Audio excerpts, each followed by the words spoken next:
כשנכנסו היוונים להיכל, l'Agmara elle dit, d'abord elle dit Ma Chanukah, ותנו רבנן, חמש גמרא, בכ"ה בכסלו,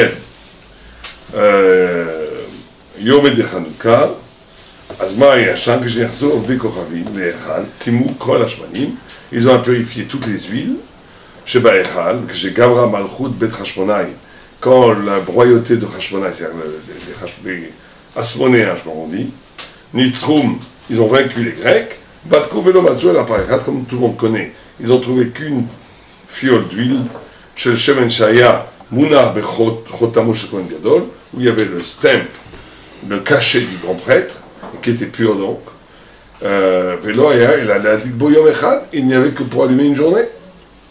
Naase Bonès, il y a eu un miracle, mais on a pu allumer cette fiole cette fiole a pu servir d'allumer la menorah pendant 8 jours. Ça c'est la Gemara.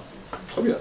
Dit le Maral, que chez Nechnesu Yevanim Lecha. Pim Tomar, l'équipe Bishvil Shenase Lahem Nes, Bad Laka, Velo Yazer Hak, la Sot Mizad Laka.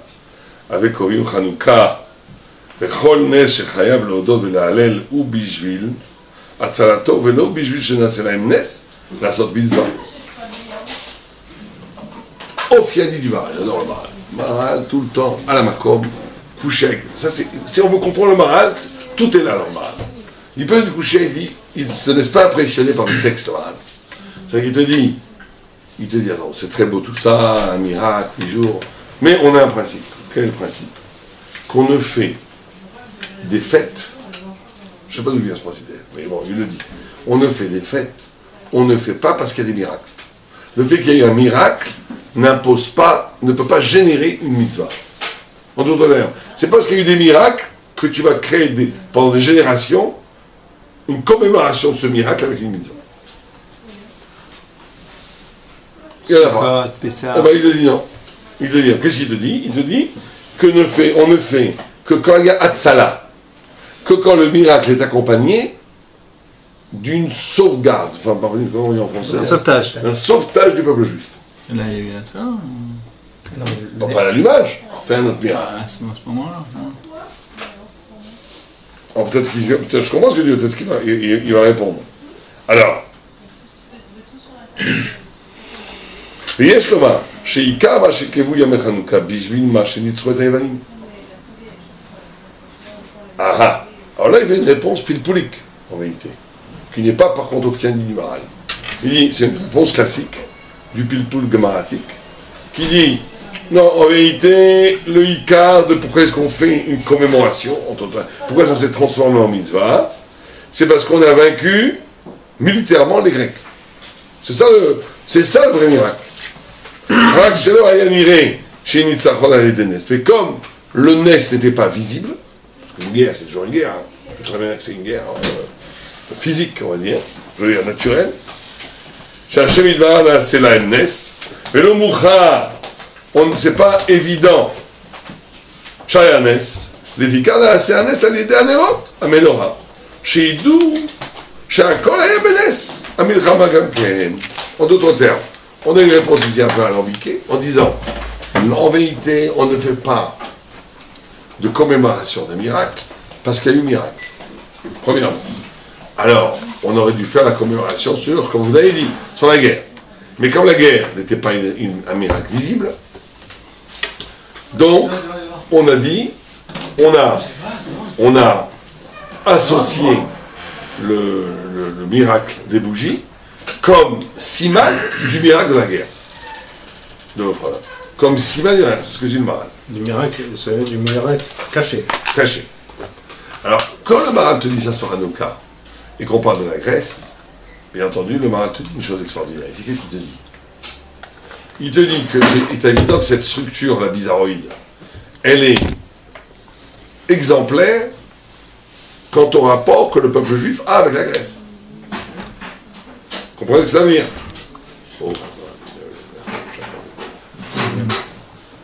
Elle est exemplaire de ce qu'il y a comme rapport entre Am Israël et la Grèce. En d'autres termes, pour dire les choses très simplement, la notion, tout d'abord, reprenons à l'aide Ben Gimel. Pourquoi est-ce qu'on ne fait une commémoration que quand il y a un sauvetage? Parce que le miracle, il y a des milliers de miracles en Israël. On a des milliards de miracles en Israël. Tous les jours, il y a des miracles.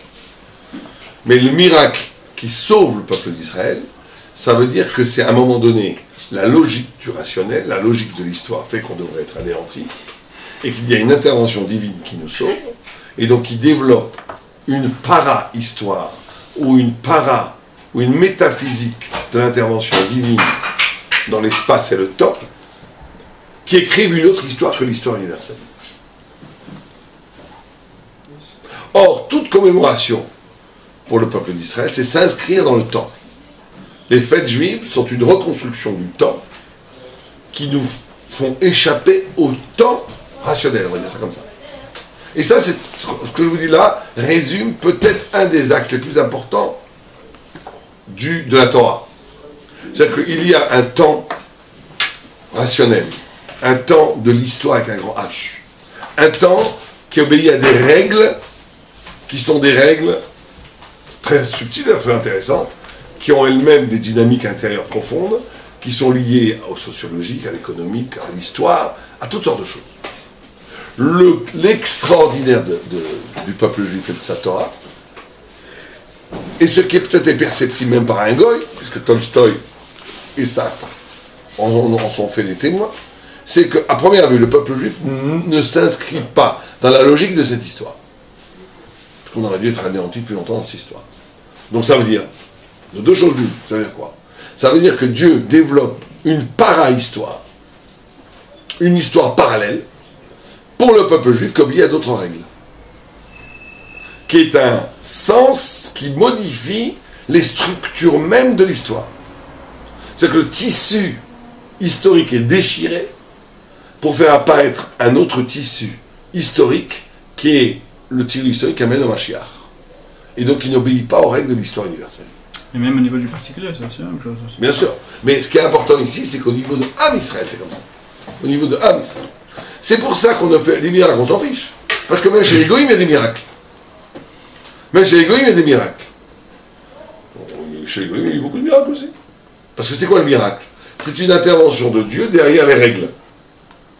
Mais ça, c'est ponctuel. Alors que quand le miracle te sauve, c'est qu'il te montre que tu habites un système du temps qui n'est pas le même temps que les Goïms. Tu n'habites pas le même espace. On ne vit pas dans le time, on ne vit pas dans le temps, on vit dans le Zman, qui est une autre forme de temps, qui fait qu'en vérité, on ne vit pas le même temps du tout. On ne vit pas le même moment. Et la signification du temps prend une autre signification. Quand vous dites on ne vit pas le même temps, on ne vit pas selon les mêmes règles. Non, c'est ce qui est important, c'est le rapport au temps. C'est-à-dire que le temps n'est pas, ça il faut bien comprendre, le temps n'est pas le résultat de l'espace.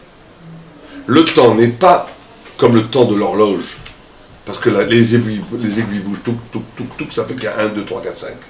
Le temps, c'est la texture même de l'existence. Or, le temps Gog et le temps juif ne sont pas les mêmes. Ce qui veut dire que, fondamentalement, on vit une autre histoire. Dans les mêmes lieux, dans les mêmes pays, c'est une autre histoire qui n'a aucun rapport. Je pourrais te dire une parabole un peu extrême. Tu es dans une pièce ici, tu manges, tu fais la fête, c'est Shabbat, tu as un bocal de poissons, les poissons ils mangent, ils font la fête, mais ils ne vivent pas du tout la même histoire. Je suis persuadé que les poissons, ils ne voient pas ce que tu vois. Ils ne voient pas les mêmes couleurs, ils ne voient pas les mêmes formes, ils ne voient peut-être même pas le même rapport à l'espace, ils voient autre chose. Et nous, on a autour de nous des anges qui sont en train de faire la fête avec nous, Shabbat, on ne les voit pas. Et eux, ils nous voient. Donc il y a des dimensions sur des dimensions. Et bien le peuple juif vit dans une dimension du temps qui n'a fondamentalement aucun rapport avec le temps goy. Et ça doit être un temps, ça se révèle pour nous, là où normalement chez le temps des goïms on aurait dû être anéanti, on ne peut pas vivre dans ce temps. Et on continue à vivre. C'est qu'on vit dans un autre temps. Et c'est pour cela que il continue en disant que chez les... Alors c'est ça qui est intéressant. C'est ça qu'on doit comprendre.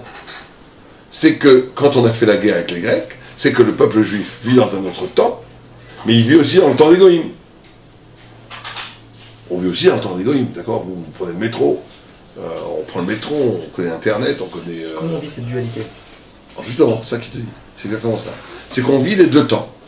et que Hanouka est la réponse à ces deux temps, en disant, n'oublie jamais que les lumières de Hanouka, c'est que même le temps qui a l'air un temps de Goy, pour toi, c'est pas un temps de Goy, c'est un temps de Juif.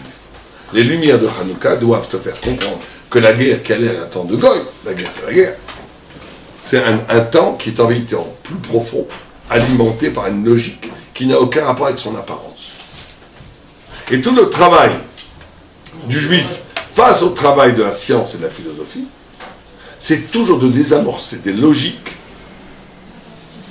et des pensées et des systèmes de référence qui essaient de se poser comme absolus et qui te décrivent la réalité, l'histoire de la réalité, selon les règles du temps Goy. Et toi, tu dois toujours allumer la lumière de Hanouka pour réinterpréter ce qui pourrait apparaître comme quelque chose de complètement naturel, comme quelque chose de surnaturel. Voilà la fonction du juif face à la philosophie à la Grèce. Vous comprenez le problème? Qu'est-ce que c'est la nuance entre les deux temps? C'est que, il n'a pas encore expliqué ce que c'est le temps juif. C'est que le temps Goy, c'est le temps universel qui est structuré par des causalités. C'est des causalités. Le temps juif est un temps qui est structuré pas du tout par des causalités, mais par des interventions divines qui ne sont pas des causes continuelles, ou en tous les cas quand c'est nécessaire, pour éviter notre anéantissement. Donc on est dans un temps miraculeux. On n'est pas dans un camp rationnel. Donc les goïms, ils n'ont plus de libre arbitre. Pourquoi? Quel rapport? Si tout va à travers des causalités. Au niveau du collectif, ils n'ont aucun libre arbitre. L'histoire Goy est une histoire rationnelle qui ne dépend pas de Napoléon ou de Gaulle. C'est lié, ce sont que des causes, des conséquences de causes. L'histoire juive dépend de la liberté humaine. Tu as raison. Mais au niveau collectif. Il y a libre arbitre chez les Goy aussi au niveau individuel. C'est clair ou pas clair? Ça veut dire que quoi? Ça veut dire que il n'y a pas une intervention divine dans le temps des Goy? Il y a une intervention divine clalite, qui est posée sur une logique de causalité. Ah, c'est une intervention divine, mais calquée sur une... Sur un rapport rationnel. Ouais. C'est-à-dire que Hachem crée des causalités multiples. Par exemple, la causalité de la pluralité des nations vont créer une dialectique de combat des dominants-dominés, où il va y avoir un cycle de nations qui dominent d'autres. C'est des schémas de causalité créés par Dieu, mais qui sont déterminés depuis des siècles.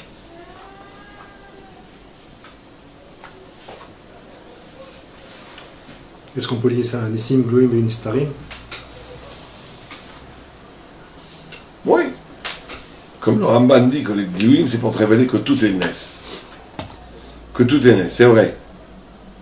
Ce qui se passe chez les Gloim, je ne veux pas dire de façon de choses méchantes, c'est que ça tourne toujours mal. Ça veut dire qu'il y a à un moment donné,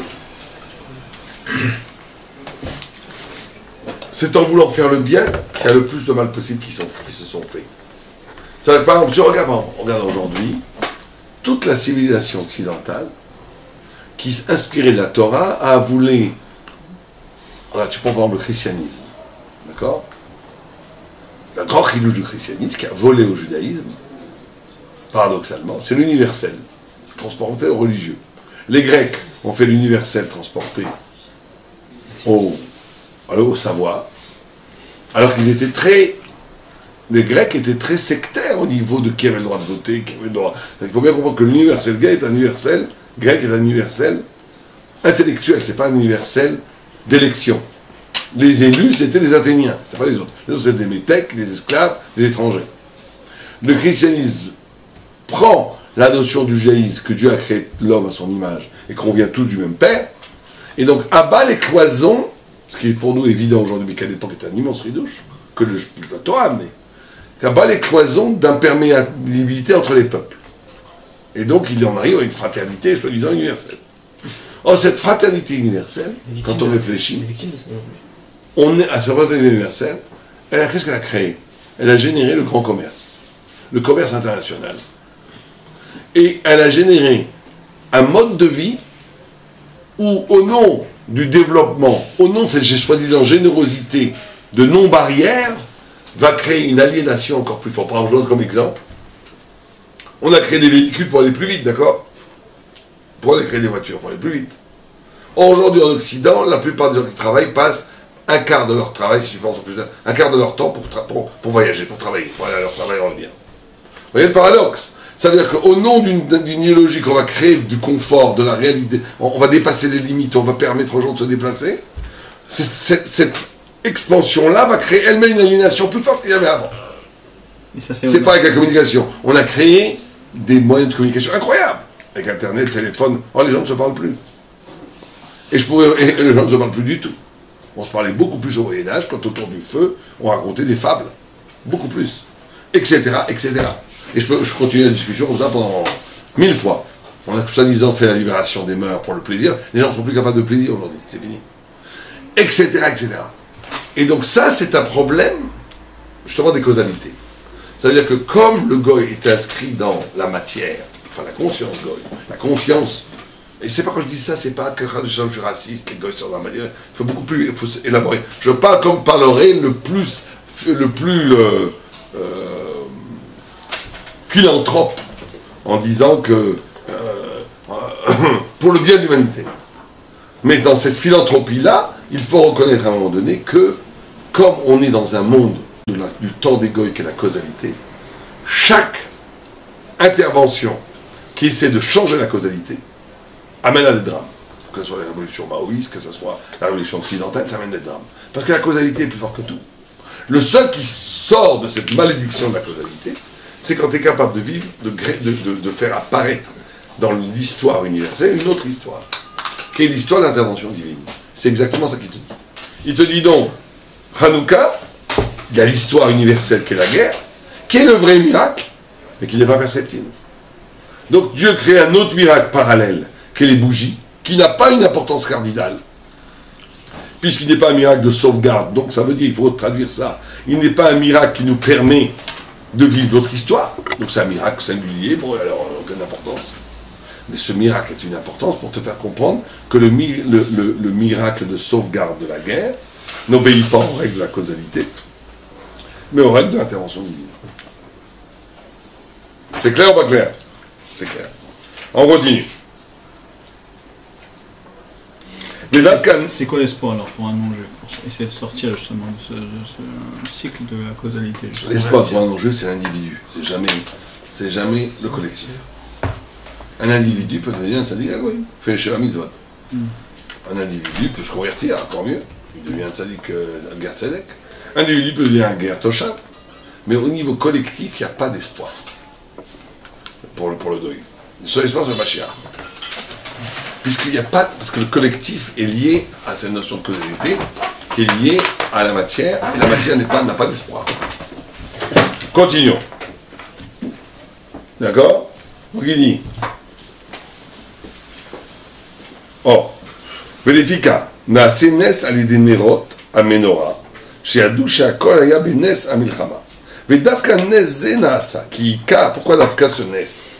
Alors, si on est dans cette logique, qu'en vérité le NES n'est pas essentiel, et on n'aurait pas dû faire célébration. Il est là pour te faire découvrir que la sauvegarde guerrière du peuple juif était elle-même un NES, d'accord? C'est la logique. Pourquoi d'Afka les bougies? Faire un NES, je sais pas quoi, que les éléphants des ennemis s'envoient en l'air. Ou un NES dans la guerre, ce serait plus encore mieux. Je sais pas moi, comme Sanadril, comme Sanadril, il y a eu 180 000, je crois, de soldats qui sont morts dans la nuit. C'est un NES dans la guerre. Rabim Beyad Me'atim aussi, Rabim Beyad Me'atim, c'était quand même aussi un NES au niveau de la guerre. Oui, mais je te dis, ça c'était un NES. Mais c'était pas un NES visible. Regarde, la guerre de 67, ici, c'est aussi comme ça. Il y a plein de Chiloni qui ne croient pas que c'est un NES.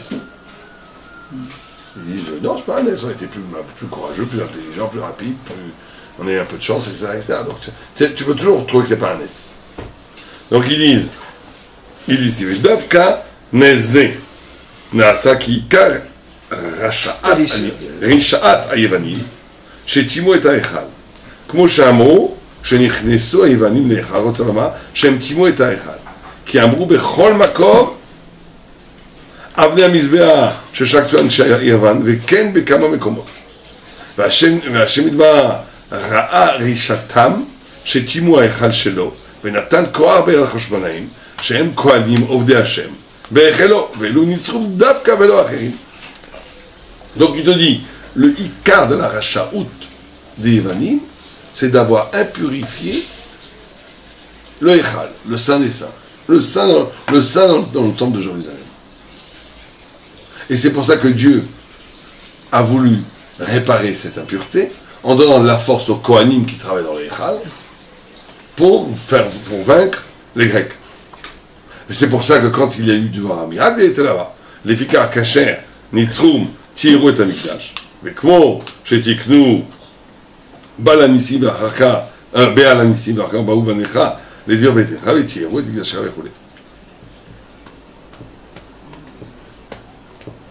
וכאשר לא היה להם שמן, נעשה להם נס, כדי שיוכלו לתאר ולחנך הבית. ולכך נקרא חנוכה, שהיו מחנכים את, מה זה בית המקדש. אחר שטימאו בני היוון. לפיכך הנס הזה שנעשה בשמן, הוא הניצחון שהיו מנצחים היוונים. כי הניצוח היה בשביל שתשימו את ההיכל, והשם רצה בעבודת השם.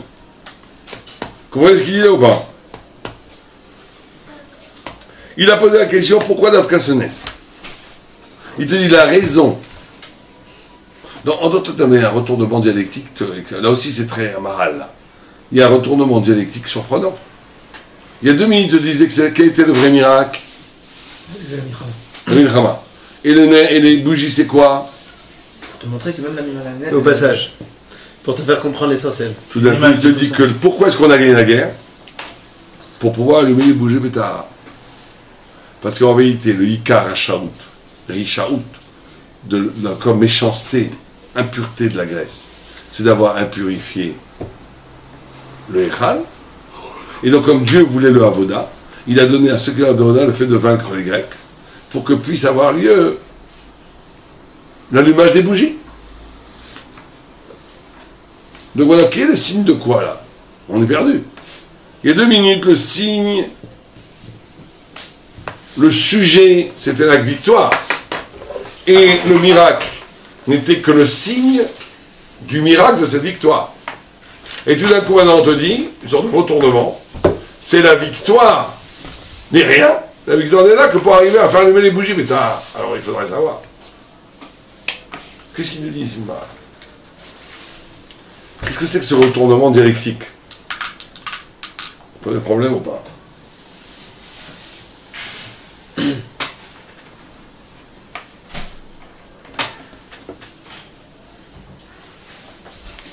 En vérité, l'impureté des Grecs, c'est justement de gommer, de boucher la signifiance, l'excès de signifiance transcendante qu'il y a dans le temple. Le temple, Sion, dont la racine étymologique est les Tsayen, dont le mot français vient signifier, signe. Signe, Sion, c'est la même racine étymologique. C'est-à-dire qu'il y a dans le temple un pouvoir de dire plus que toute pensée autonome, que ce soit science, scientifique ou philosophique. C'est ça que les Grecs veulent boucher. C'est ça leur plus grande impureté. Leur plus grande impureté, c'est pas l'idolâtrie, c'est pas d'avoir tué les Juifs, c'est de vouloir, la plus grande impureté de la Grèce, c'est de vouloir absolument obscurcir, pour ça qu'elle est liée au Rocher, la capacité d'entendre une parole qui rend futile la démarche philosophique et scientifique. C'est ça les cas d'impureté de la Grèce. C'est-à-dire que la Grèce utilise l'esprit pour détruire l'esprit.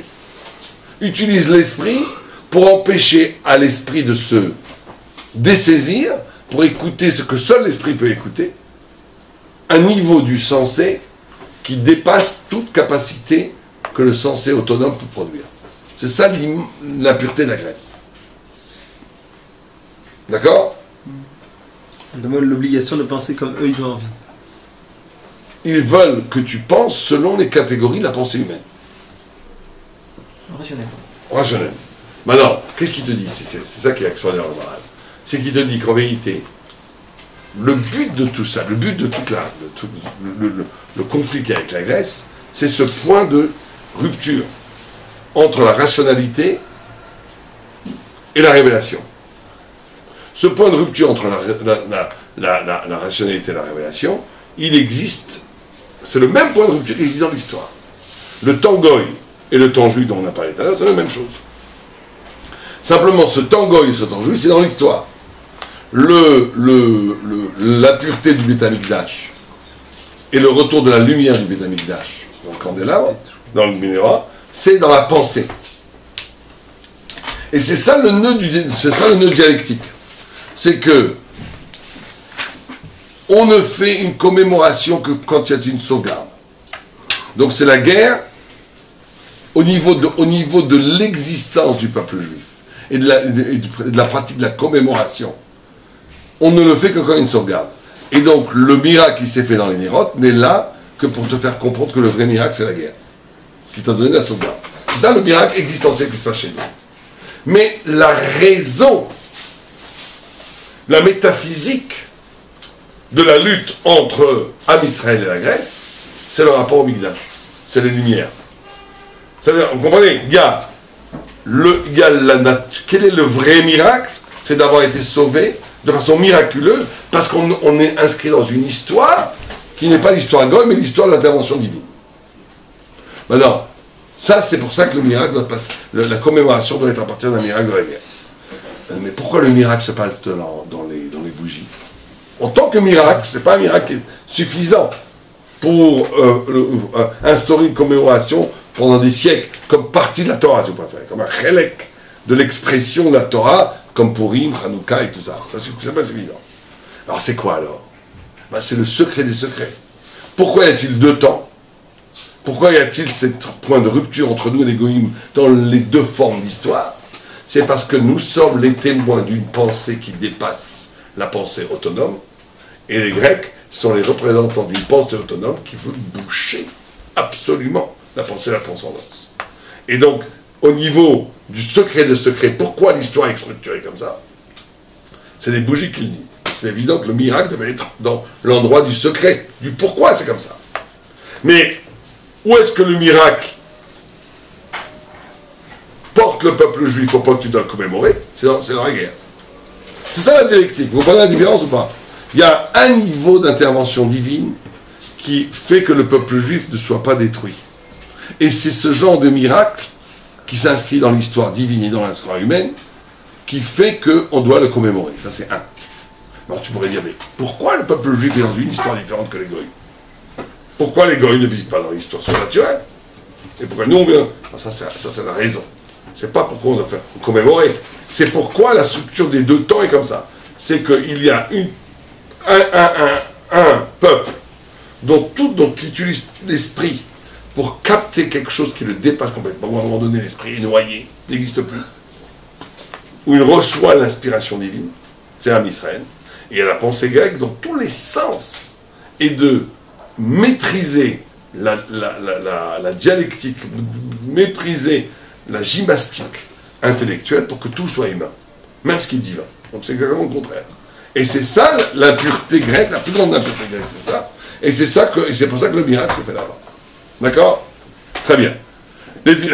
Veda, Od, Kayevanim, Ayou, venez un peu. Vous allez le lire maintenant. Veda Od. Yevanim Ayou Metamim et Aechal, Shekar Koach Yavan, Bifrat, les Tamot Aechal Yoter Mikol Haumot. Donc les Yevanim sont ceux qui ont souillé le Echal, parce que c'est particulièrement leur force-là qu'ils ont de pouvoir souiller le Echal. Vesiman Nadavar et Echal Ole Bemisparo Sameche. Et tu peux avoir un petit remèze par rapport à ça, c'est parce que Echal, en Gematria, ça sort 65, Yavan Misparos Samechvav, or Yavan, en valeur numérique, ça fait 66. Les Orot qui yesh le koach gover à la Echal, ou Betamé à Echal, pour montrer que Yavan a une force de pouvoir surmonter le Echal et être Metamé souillé. Elle peut dépasser le Echal. Vous voyez ce que dit le Maral ici? Il dit que la Grèce peut gover, ça veut dire vaincre le Echal. Le Echal, Gamatria 65, Yavan, Gamatria 66. Un de plus. pour te dire que la graisse peut dépasser le Echal. Non, ça veut dire quoi? Ou l'écart. Timou et kol hashmanim sheba echal. Vedavka hashmanim ki hashemen shemimenu haor. Yesh lo koach yeter bema shemimenu haor. C'est pour cela qu'ils ont donc abîmé toutes les fioles d'huile, particulièrement l'huile, parce que tout simplement l'huile, c'est ce qui va permettre d'avoir la lumière. Or la lumière, veraya la zesh beshemen mikachim moshrim akol veuikar akdusha. Et l'huile. Non, mais il dit une phrase, tu oublies là. Yesh le koach yeter bema shemimenu haor. C'est important ça. Il dit pourquoi le shemen, qui a shemen shemimenu haor, parce que la shemen, que de lui vient la lumière, l'huile dont vient la lumière, yesh le koach yoter, il a plus de force, en ce sens qu'il donne la lumière. Le pouvoir de générer de la lumière donne à l'huile une dimension supérieure. On va voir ce que ça veut dire. Vas-y. La preuve, c'est qu'avec de l'huile, tout simplement, on est Mekadesh, on sanctifie et on noie toute chose qui est essentielle, la base de la Kedusha. C'est pour ça qu'on noie les rois, les prêtres. C'est que lui, il a ce pouvoir du supérieur. On va voir ce que c'est. Vas-y.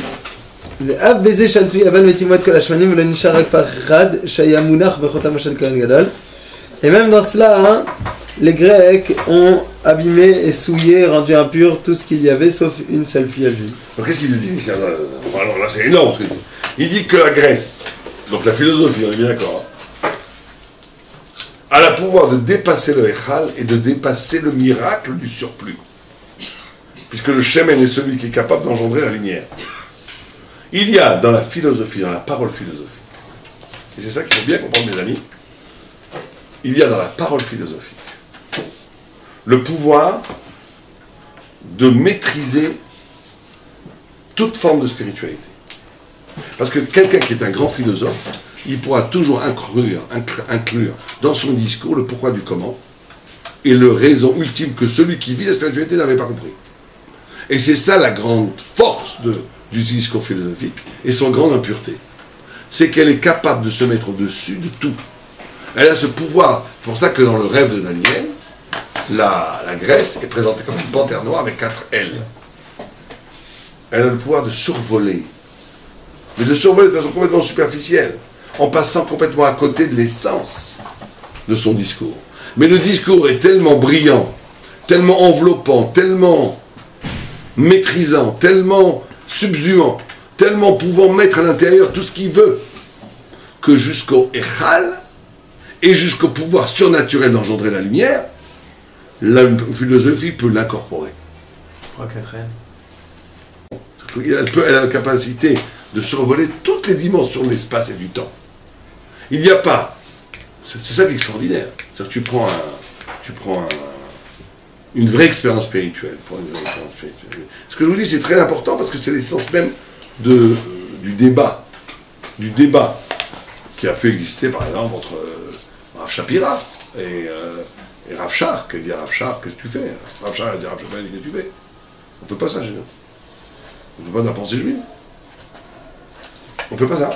Et bien, j'ai une tradition, la seule réponse que vous avez dans ces cas-là, du Rav Dessler, il y a une grosse marloquette depuis des lustres, depuis des siècles, entre des rabbinim qui considèrent qu'on peut utiliser le discours philosophique, et d'autres qui disent qu'il faut le bouter hors de territoire judaïque. Il faut le bouter comme la face du Satan. Pourquoi? Parce que c'est ça la discussion. C'est que la philosophie, elle est en même temps, elle a le pouvoir de parler de tout. Et elle a le pouvoir même de définir des concepts que le grand initié n'avait pas vraiment compris. Mais d'un autre côté, son pouvoir lui-même est un pouvoir d'une coquille vide, parce qu'elle ne goûte jamais l'essence de ce qu'elle clame. Elle en parle avec aisance, avec dextérité, elle arrive même à le définir, mais elle est toujours dans une sphère de connaissance qui est liée à l'idée abstraite, et qui est complètement imperméable à la profondeur de l'expérience mystique de ce qu'elle développe.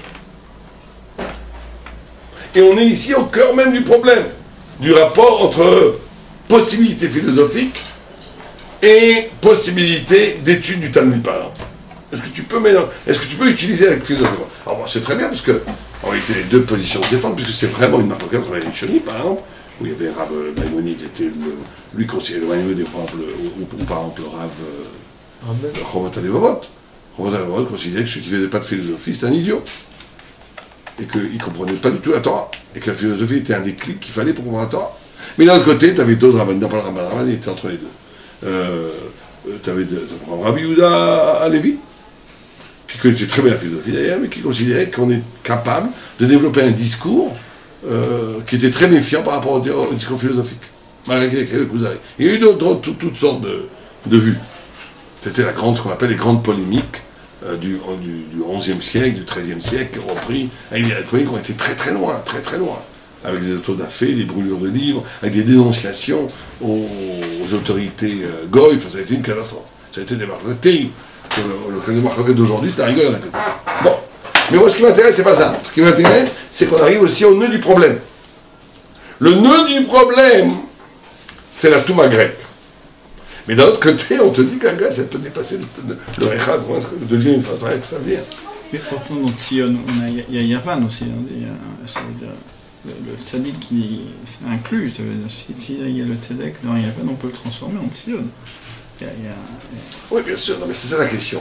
On essaie de comprendre quelle est la problématique de ce rapport-là. Quand le Maral te dit que la philosophie, donc la Grèce, elle peut se mettre au-dessus du Echal, et qu'elle me mène impureté, elle peut même rendre impure l'huile qui porte la lumière, comment elle le fait? N'importe quel autre peuple qui rentre dans le Echal, il ne peut rien faire.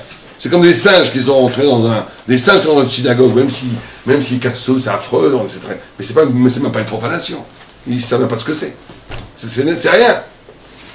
Alors que Yavan, c'est tout. Yavan, tu mets Deleuze ici, ou tu mets Frédéric Nietzsche ici, et tu le laisses 6 mois dans une yeshiva, il va te dire des trucs sur qu'est-ce que c'est l'essence de la mécanique du Talmud, et qu'est-ce que c'est, et que cette façon d'étudier, ça veut dire ça, ça veut dire des trucs extraordinaires. Que le gars, le grand Lamdan, il va regarder une vision, il va dire tiens, c'est vrai, il n'avait pas pensé. Faut pas avoir peur de le dire. Il y a une supériorité sectorielle dans l'esprit philosophique qui est capable de déceler des concepts qui sont fermés quand on n'a pas cet appareil philosophique. Mais d'un autre côté, ce qu'il te dit ici, et c'est là où il y a la critique anti-philosophique, ce qu'il te dit, ce serait peut-être aussi valable s'il allait passer 6 mois chez les Indiens d'Océanie. Ils vont te dire les mêmes concepts, ils vont dire la même chose. C'est quoi danser autour du feu avec les plumes? Tiens, les plumes, c'est la beauté, le feu, c'est l'énergie, et le miel, comme l'autre, les cendres, le miel, voyez, elle peut faire de la lumière de tout. Donc on te dit, oulala, la Torah qui est la révélation va être traitée au même niveau d'intensité conceptuelle que n'importe quelle culture. Donc c'est faux la philosophie. Et aussi, c'est que la philosophie est immédiatement partageable par des gens un temps soit peu intelligents. C'est aussi suspect. Il faut 10 ans pour comprendre une Gemara, il faut une initiation, il faut grandir, il faut savoir. Comment se fait-il que d'emblée le discours philosophique est perceptible, audible par l'humanité entière? Preuve que c'est du mensonge. Comprenez le problème ou pas? On est au cœur du problème là. Mais le discours philosophique a la capacité de dépasser le Echal. Par la beauté de son discours? Non, pas par la beauté. Alors de quoi? Par un positionnement conceptuel. Ça veut dire que tu fais quelque chose, je peux te l'expliquer. Le Echal, je vais te dire ce que c'est. Vos sacrifices, je vais vous expliquer ce que c'est. C'est le surplus, c'est le rapport à... C'est toute la notion de la capacité de donner une définition qui transcende l'évidence matérielle du fait et du phénomène.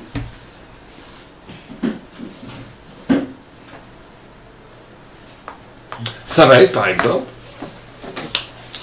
avec Philon d'Alexandrie, ou avec d'autres philosophes, la notion d'allégorie.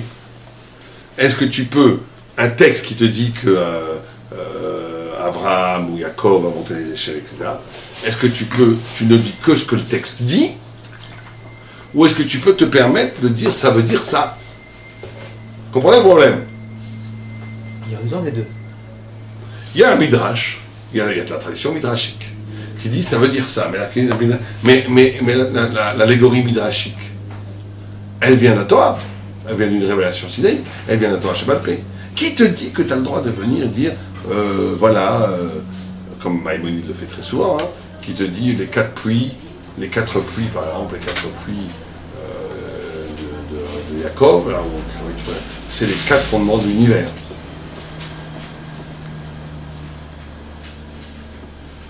Tu peux faire ça ou pas? Parce que le problème, c'est ça bug quand la philosophie n'arrive pas à traduire cela en acte. Non, pas du tout. Je te parle d'un problème maintenant de nature du savoir. D'accord, après, où est la différence? La différence, elle est, est-ce que ce registre du savoir que tu utilises pour la Torah n'est-elle pas en vérité une réduction phénoménale, malgré son grand brio et sa capacité justement de se mettre au-dessus du Echad, une réduction énorme puisqu'elle universalise le discours thoraïque et elle rend égal le discours thoraïque à n'importe quel autre discours. D'où la philosophie, elle a puisé sa force à la base? De la Grèce. C'est eux qui ont tout inventé. De Yafet. C'est eux qui ont tout inventé. Alors il y a une tradition chez Philon et chez Maïmonide, ce qui est assez fort parce que Maïmonide n'a jamais connaissait pas Philon, que toute la philosophie vient de chez nous. Ça, on a résolu le problème. Pourquoi Maïmonide dit ça? Il dit ça, c'est très bien. C'est formidable. Mais je faudrait voir où est cette tradition dans la Gemara. Je la connais dans la Gemara, elle n'est pas. Mais Philon d'Alexandrie et Maïmonide, les deux, dans les textes, un dans le Moré des Vochim et l'autre, qu'en vérité, toute la philosophie, elle vient de la Torah. Simplement, les Bnei Issachar l'avaient, on l'a perdu, et on la retrouve quand on prend la philosophie. Donc ça, t'as tout gagné. T'as tout gagné. Vous connaissez le Midrash, que je n'ai jamais retrouvé, mais qui est dit par toutes sortes de Rishonim, des Aronim, que un des premiers grands philosophes grecs, c'est Socrate, et on sait très bien que Socrate était en Israël. Ça c'est avéré, il était dans les villes d'Israël, il était en Syrie et en Égypte. Je te dis jamais Israël, je sais pas pourquoi, c'est toujours comme ça. On peut toujours occulter, on dit jamais Israël. C'est très bizarre. C'est toujours comme ça, de la presse là, Israël tu coupes. Mais il était pour être en Syrie, en Égypte, il est fortement passé par Jérusalem à l'époque. Donc, et là, c'était effectivement contemporain de Jérémie. Et le Midrash dit qu'il est arrivé devant Koten. Il voit, Jérémie commence à enseigner à Socrate des fondements, jeunes, les fondements de ce qui va être plus tard pour un goy, toute la philosophie socratique. Non, c'est Platon, pardon, c'est Platon plutôt. C'est Platon. Tout ce qui enseigne à Platon, tout. Il y a des choses dans Platon, effectivement, où on sent l'écho un peu. L'écho très lointain prophétique. Et à un moment donné, il voit que Jérémie pleure sur les pierres de l'instruction du temps. Et lui dit, Platon ou Socrate, je ne me rappelle plus, il dit, comment toi qui es si haut, si grand, si philosophique, si conceptuel, tu peux prier sur des pierres, pleurer sur des pierres et du bois? Et il lui répond, Jérémie dit, mais tu sais que tout le savoir que je t'ai enseigné, il vient de cette pierre et de ce bois. D'après cette tradition midrashique, toute la philosophie vient de la Torah. Et donc, à ce moment-là, Maïmonide dit, et Chomet Alevot disent, on a donc une obligation de réintroduire ce savoir thoraïque dans la Torah.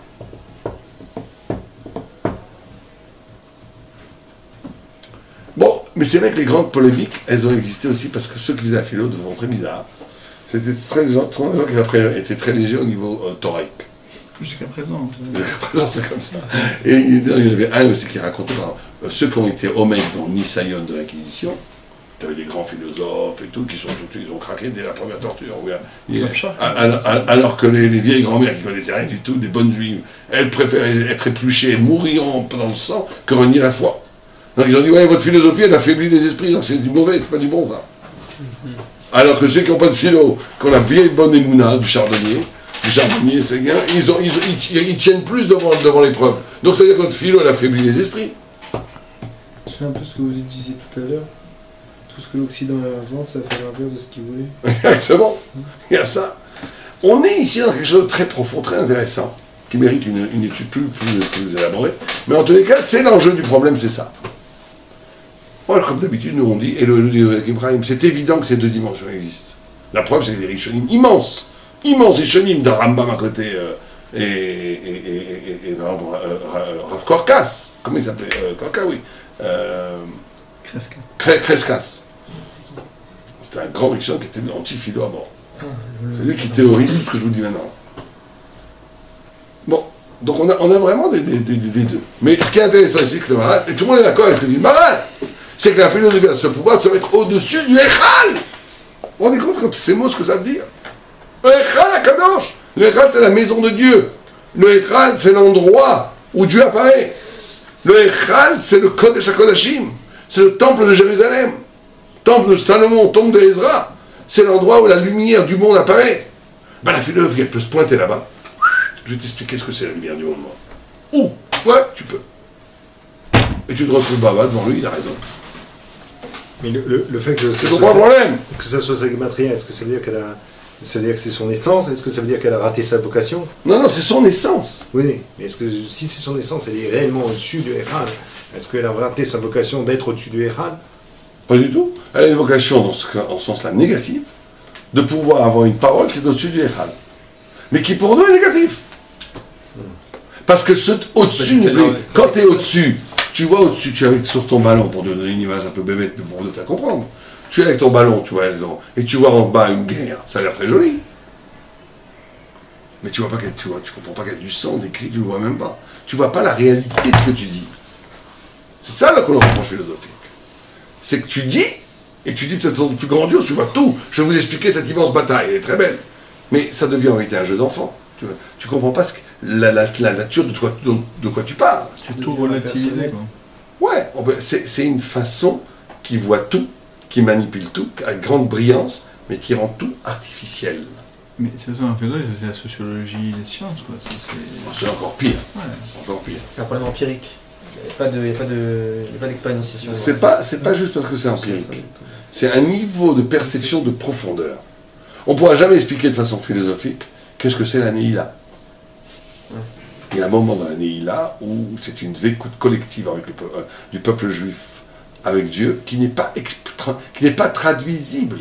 C'est la même chose que quand la Gemara dit que quand la Torah a été traduite en grec, c'est la seule qu'on peut traduire ça en grec. Tu traduis la Torah en français, il ne s'est rien passé. C'est la littérature. La grecque, tu peux la traduire, mais il y a eu 3 jours de ténèbres. La Gemara dit parce que Yefshar est un game et ta Torah, Kol Sorka. Tu peux pas traduire la Torah. Mais elle dit pas ça quand elle a traduit en français. C'est que le grec peut traduire la Torah. Il peut. Il comprend. Mais il a une compréhension tellement paraffinée, tellement artificielle, tellement chitrite, avec tout son brio, avec toute sa manipulation, qui te détruit la profondeur du sens. Mais il est capable de donner le brio du sens.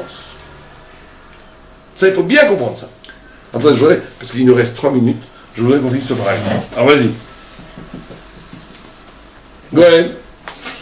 יש לך עוד on est arrivé. ואף בזה שלטו יוונים וטימו את כל השמנים ולא נשאר רק פח אחד שהיה מונח בחותמו של כהן גדול. כי כהן גדול יש לו עוד מעלה על היוונים והוא מה שנכנס כהן גדול לפני ולפנים לקודש הקודשים שהוא יותר מן ההיכל אשר שם ישלטו יוונים. Pourquoi particulièrement avec le chotam, avec le tampon du Kohen Gadol? Parce que le Kohen Gadol a quelque chose de plus sur les Yevanim, sur les Grecs, puisque tout simplement le Kohen Gadol rentre dans quelque chose qui surpasse le Echal. C'est quoi? C'est le Kodesh HaKodashim, le Saint des Saints. ובשביל מעל הזאת לא היו יכולים לשלוט יוון באותו פח קטן שהוא בחותמו ובהסתר של כהן גדול.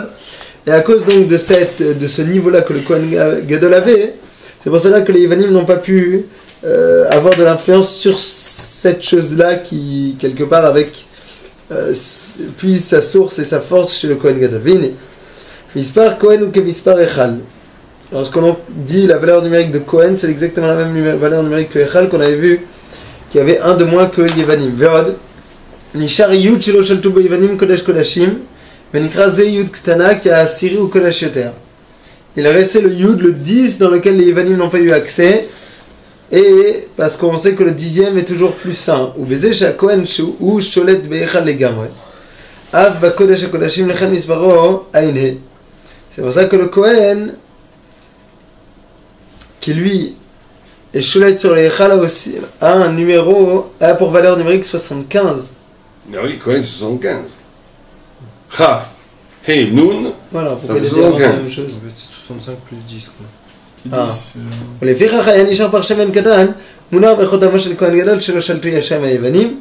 Et c'est pour ça qu'il y avait une fiole כהן גדול sur laquelle les יוונים n'ont pas eu accès. והרי במשכן היה קודש קודשים 10-10, ובמקדש היה קדושתו ושלמות, ובמלואו היה בניינו 20-20, כמו שהוא Malé Yud chez où Esri. Yud fois Yud. C'est-à-dire, le Yud, il est.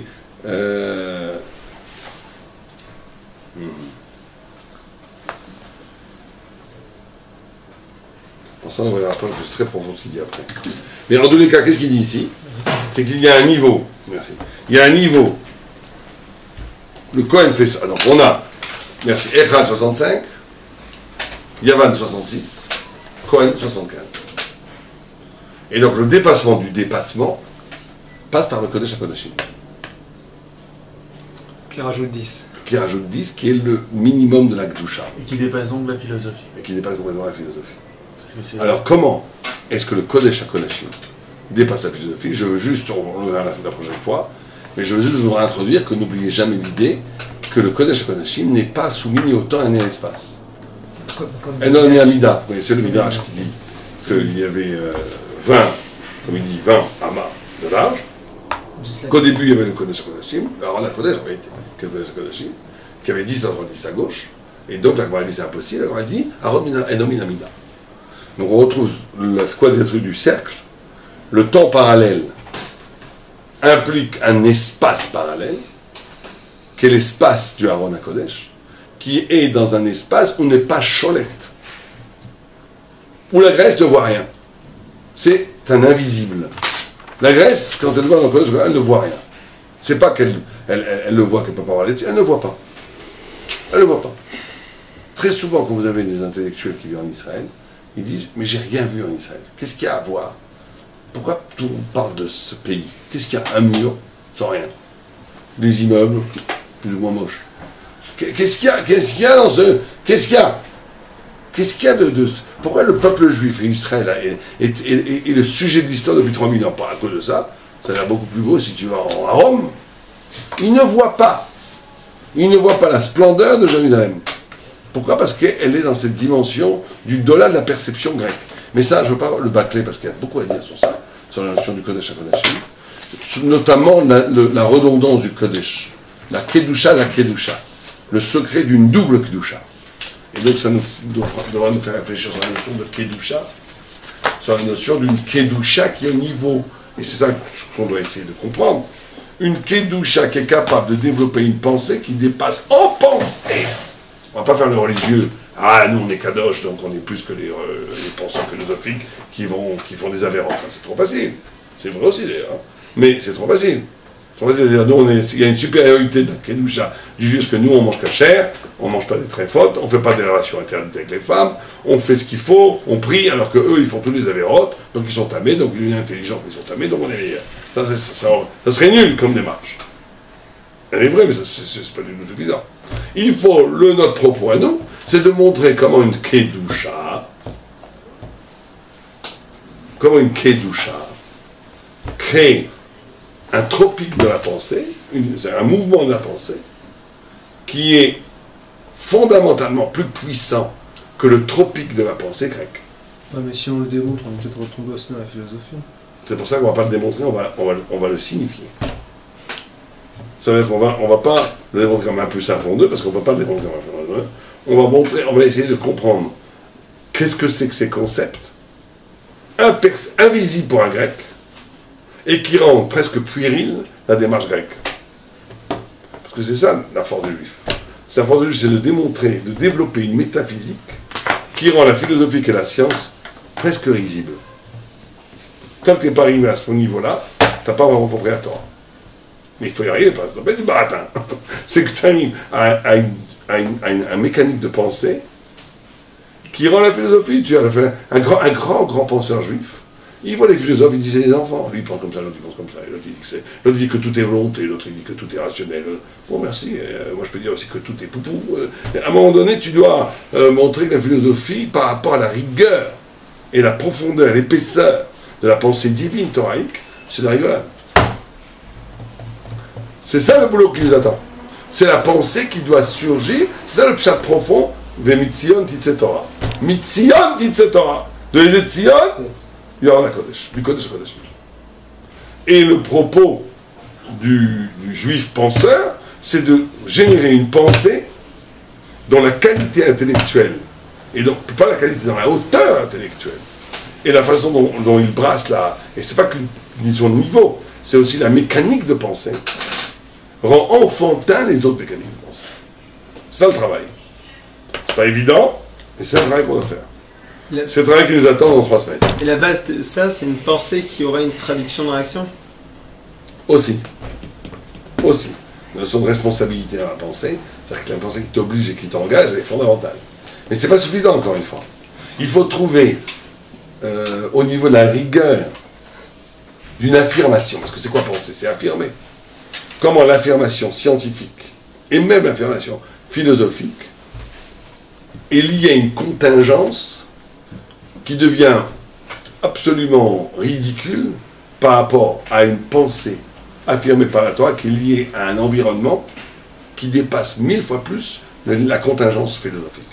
C'est ça le travail qu'il faut faire. Comme tout. Juste. Comment